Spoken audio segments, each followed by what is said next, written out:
Okay, we're good to go. Welcome, everyone. Thank you for being here. Thank you, Tom, for being here. Just a quick introduction. Tom S. Hatch, the creator of Salt, the man, the myth, the legend, the Sultan of Salt. Let's give it up for Tom Hatch. Go ahead, Tom. All right. Let me share my screen and start presenting. Is that coming through okay? Looks Looks good. good. Okay, excellent. Now, as I thought about what it is that I could talk about today in the Docs Jam, I'm really excited that we have a Docs Jam happening, but I kept coming back and thinking to an episode of the Hacks that we did a month or so ago, where the discussion was what matters the most in software development. And I felt that what I was emphasizing in that episode of the Hacks would probably work as a really good topic to come back and talk about from a Docs Jam perspective, because so much of what matters is conveyed through what happens inside of documentation. So much of what matters from a overall software development and delivery is so critical because of what happens in documentation. And so the big emphasis is that, of course, the users of the software are what matters the most.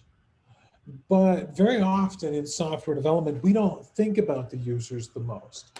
Very often in software development, we are very focused on the development of the software itself. We get stuck inside of our own development paradigm instead of stepping back out. It can be very, very difficult to be able to detach ourselves from how to solve the next technical problem and to step back and to think about why is the user the most important thing? Why is the user what we really need this to be focused on? And the reason that we get stuck in this is very natural. And it reminds me of a blog post. I'm a huge fan of KDE. I've brought it up too much lately. I love the KDE desktop environment on Linux. And years ago, a KDE developer wrote a blog post, which was very flaming. I loved it, where he basically said, look, stop asking me for features. Stop bothering me. I only write code because I like to write code. I'm not here for you. I'm here because I like to write code. And on one hand, I love the blog post because of just how aggressive and flagrant this developer was. But I also love the blog post because it illustrates how quickly we get stuck in the reasons why we are writing code, why we are writing docs, why we are doing what we're doing. So often it's to scratch our own itch rather than scratching someone else's. And this creates this inbound cycle that can be very difficult to break free from. And I feel like the issue is bigger in open source. Now, I've got a picture here from an old movie. Some of you might recognize it. A very old movie. It's from the late 50s called White Christmas. Now, every few years, you know, I'm with my parents for Christmas, and this movie comes up, and they like it. It's an okay movie. But there's a couple of dance scenes in this movie where clearly the producers just went to the actors and the artists on set and said, here's 10 minutes, just do whatever you want with it. They let the artists run wild instead of trying to deliver that complete film. Now, we let this happen a lot, and especially in open source. We let ourselves as developers and authors run wild because we are so focused on solving the technical problems that are right in front of us. And I want to step back and also talk a little bit about the dot-com crash in 2001. If we go back and we look at the dot-com crash in 2001, it was a similar problem. Many of these tech companies, their products were only focused on serving other tech companies. the industry was extremely meta heavy. It wasn't focused on delivering technology outside of its own bubble, just solving its own internal problems. Now, solving our own internal problems and building the technical foundation is a very important component of making technology, and I don't want to downplay that. But we can't just be focused inward on solving our own problems in a meta sense. We need to be hyper-focused on understanding that we're delivering something to a user. And so this is really what, again, I'm going to argue is the foundation of good software. Now, when we come back and we look at that dot-com bust, the fact that the industry itself was so inwardly focused means that when a couple of the big companies started to have trouble, the ripple effect was almost complete through through the tech industry. And it shook it to its core for a few years. A lot of people then started to figure out that they needed to expand beyond just catering to the needs of their neighbors and catering to their own needs. And so the modern tech industry started to grow in the early 2000s out of trying to deliver solutions to people more than just delivering solutions to each other. But it's such an easy trap for us to get stuck in because it's a microcosm that resurfaces over and over and over again. That we're so focused on solving our own technical problems instead of trying to solve human problems. It's so very important to step back and say, what are the human problems that we are really trying to resolve by creating this technology? And it's also a better way to serve our own needs. When we look at things from an open source developer perspective and an open source development perspective, I love how Linus Torvalds put it. He said, people contribute for selfish reasons. People contribute to open source code to scratch their own itch and solve their own problem. So instead of me saying, hey, come and contribute to open source differently, which is what a lot of people try and say, instead I'm going to say, how can you understand your itch better through understanding how your itch affects others and affects users? When we step back and we look at it this way, we can scratch our own itch in a much better way. We can come back and refocus on our own problem in a way that has a deeper understanding instead of an attempt to just patch a quick issue. And so we step back and we say, okay, here's the issue I'm running into. And instead of, again, just trying to solve that issue, the right thing to do is to step back and say, how does this issue affect others? And why is this an issue for me? And what are the things that have led up to this becoming an issue? Then it becomes a lot easier to come up with a cleaner, more robust solution instead of just trying to patch a corner case. That also means that we should step back and look at SALT for what it is. SALT is a meta problem solver. SALT is made to solve the problems of technology that technology creates. When we look at the infrastructure management industry and the automation industry, the automation that we are creating is to automate existing pieces of software. We are automating the automators. And that becomes a very meta problem, which is another reason why I feel like this is a really good topic to come back and reemphasize. When we're a meta tool to solve a meta problem, it becomes very difficult to see, and this was very difficult for me to see for a very long time, how my own software was being used to improve other people's lives. And so all of a sudden, I started to ask myself questions a few years ago about what am I doing that actually improves other people's lives? I was actually sitting in a board meeting, and a member of the board from one of our investors started ranting about how we need to market SALT so in such a way that conveys how it helps people's lives.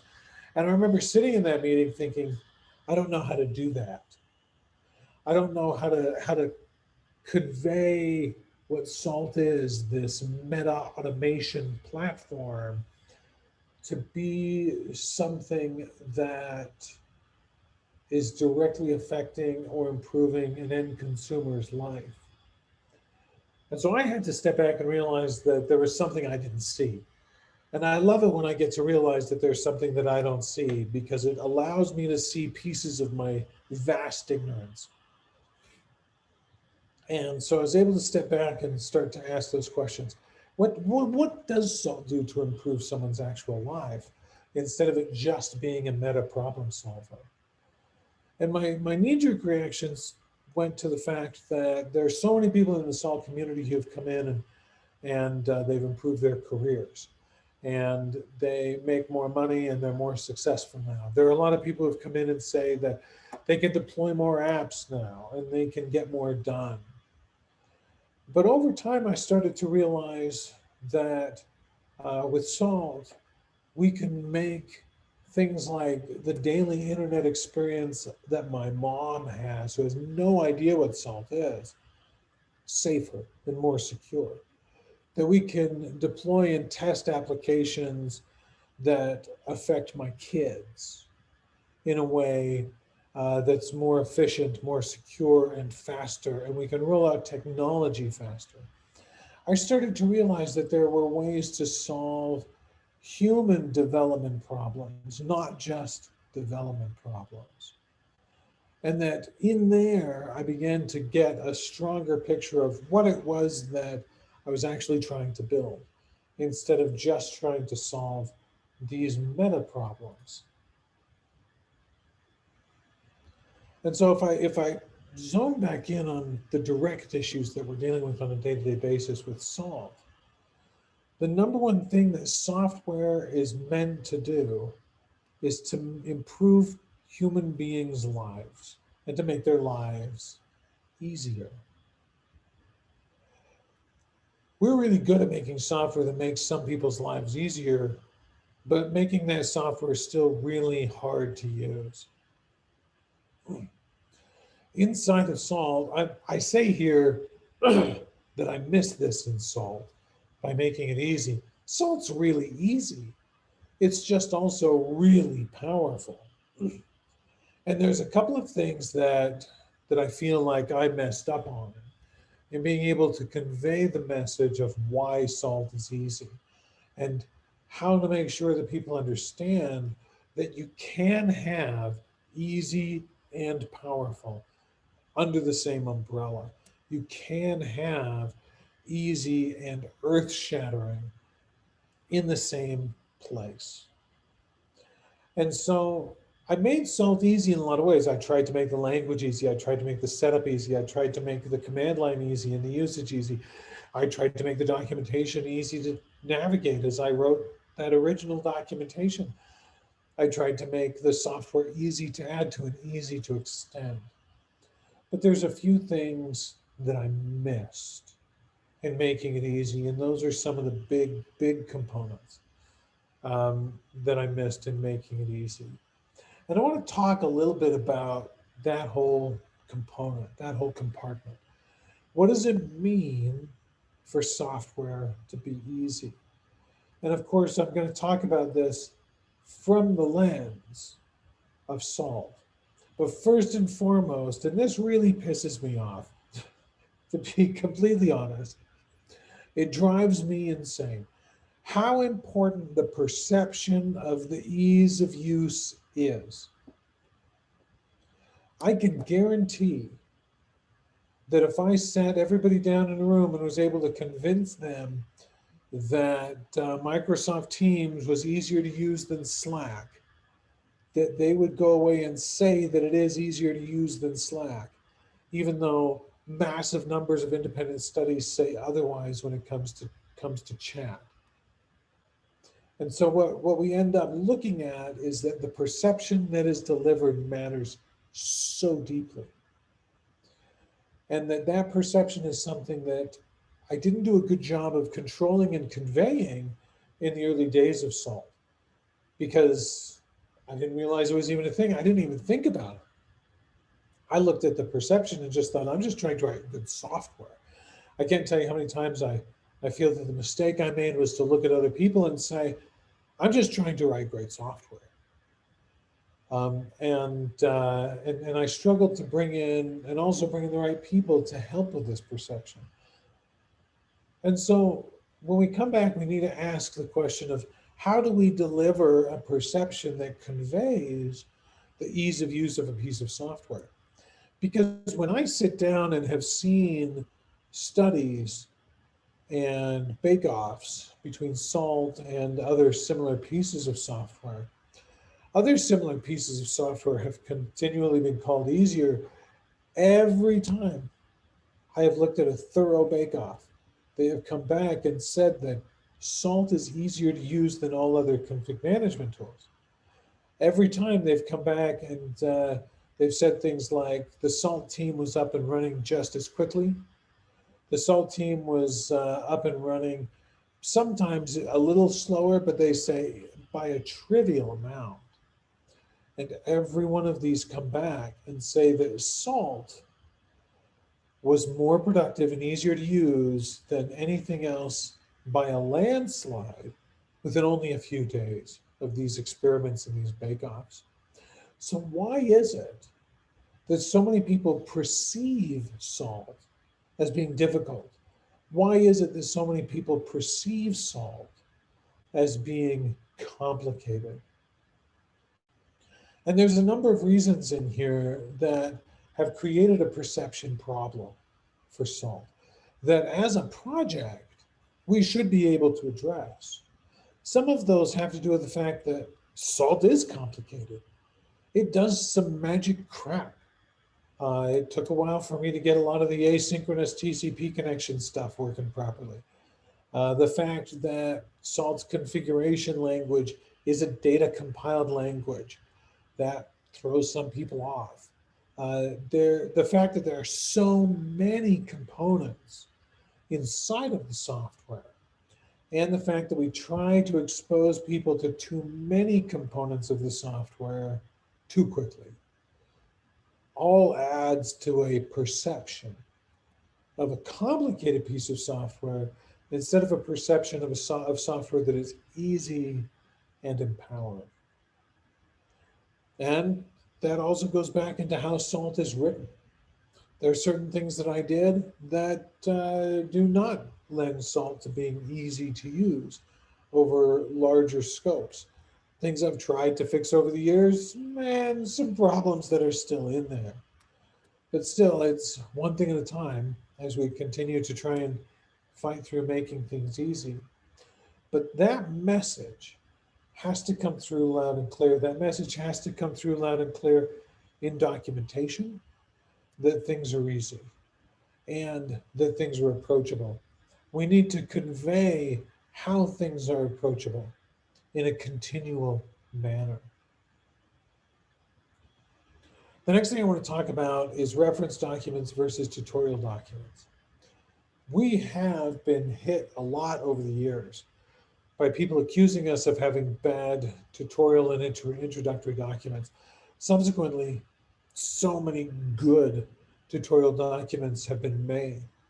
But there's a few things that keep popping up. And that is that when we create tutorial documentation, too often, it's still focused on entering into the meta world of automation problem solving. At SaltStack, we're so used to, sorry, I'm getting used to the new branding. At SALT and in the SALT project, we're so accustomed to being able to say, this is an automation framework, it can just solve any problem. Instead of stepping back and saying, this is how SALT solves this problem.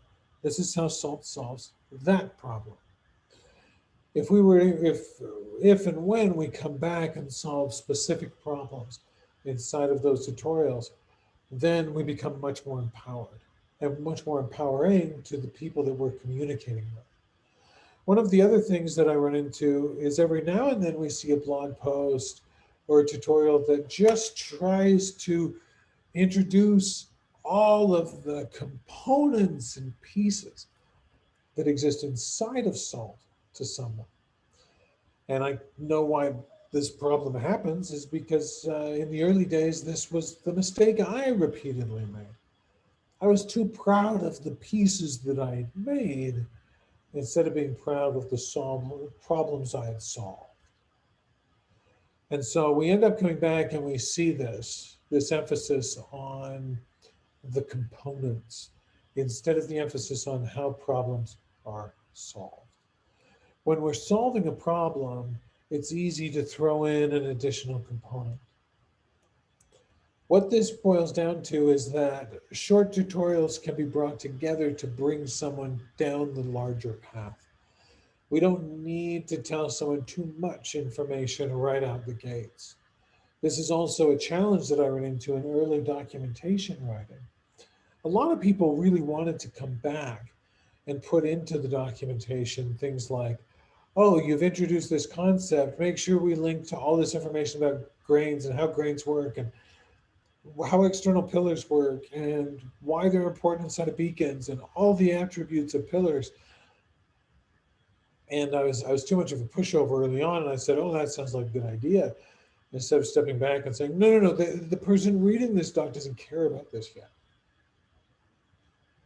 And there's a difference between, let me give you a tutorial on pillar, and let me give you a tutorial on a certain automation problem. By the way, we're going to solve some of that with pillar. So the next thing I want to talk about is when things get and feel cryptic. It's really easy in software engineering for things to feel cryptic to others, but not to us. Once we understand something, it's as if a shroud of mysticism has been released from our minds. The fog of war has lifted.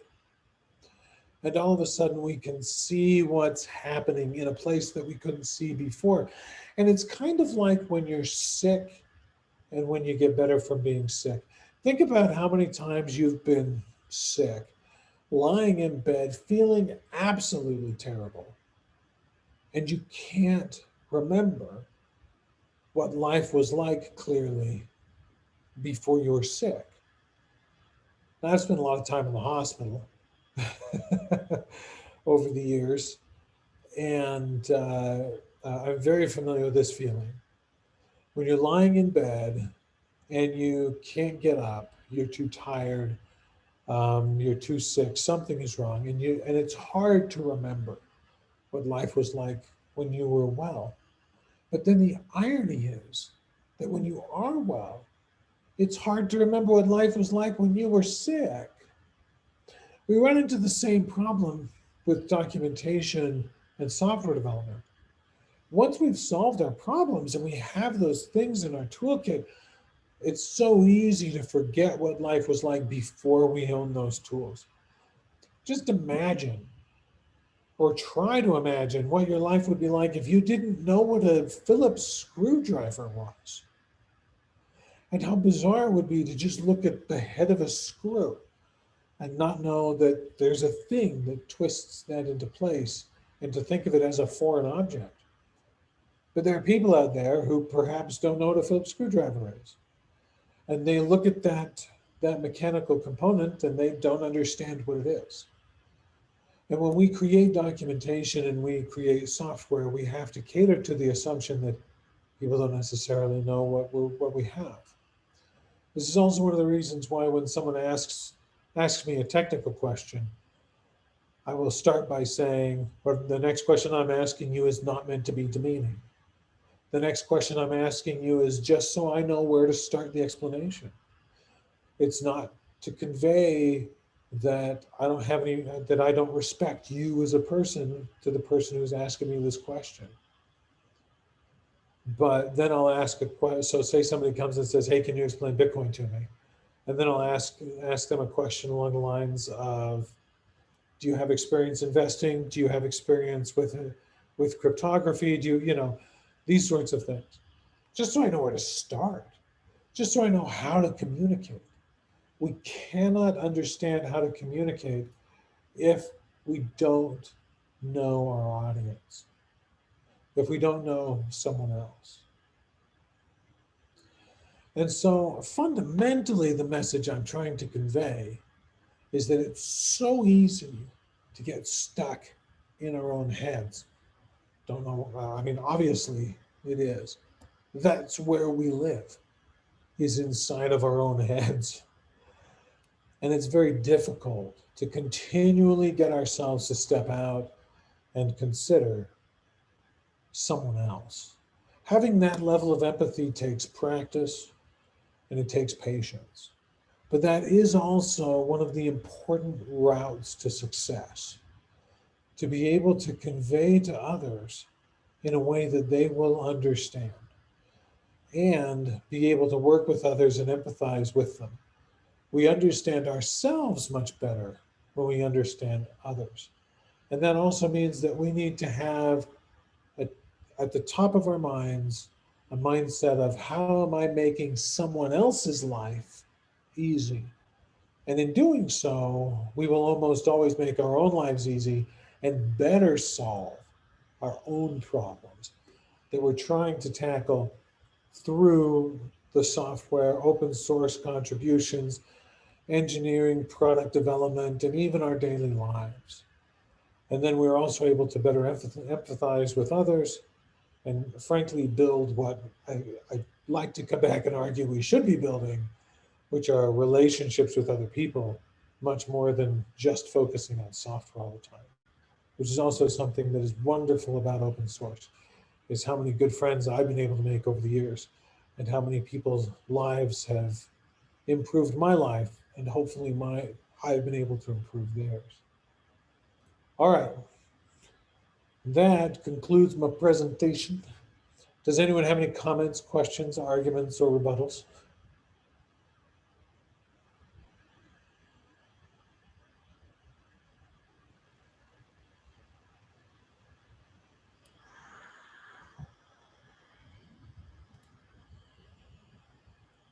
No? Silence? I bet someone has a burning question. Go ahead. I don't have a question, but I just wanted to share, like, I'm a long-time VMware guy, and actually this was, in a way, a refreshing insight. And I hope, like, some of the ideas or concepts that you kind of shared, make their way inside VMware on how do we, like, handle things, produce docs, produce software, and so on. Yeah. Thank you.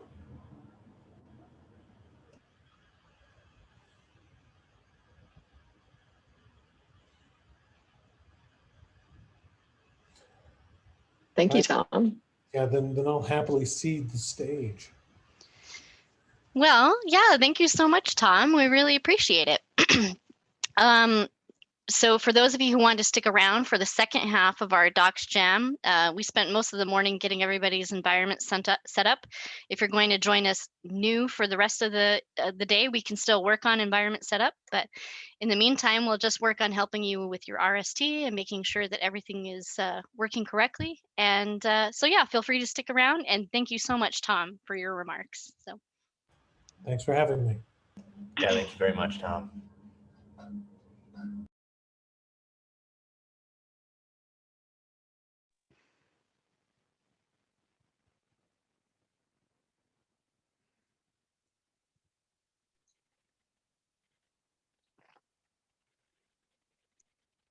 So docs are important.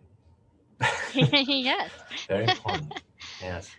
But yeah, no one can use your super easy software without instructions. Exactly. Right. It's like, hey, this is so easy. Where's the README? It's really easy when I use it.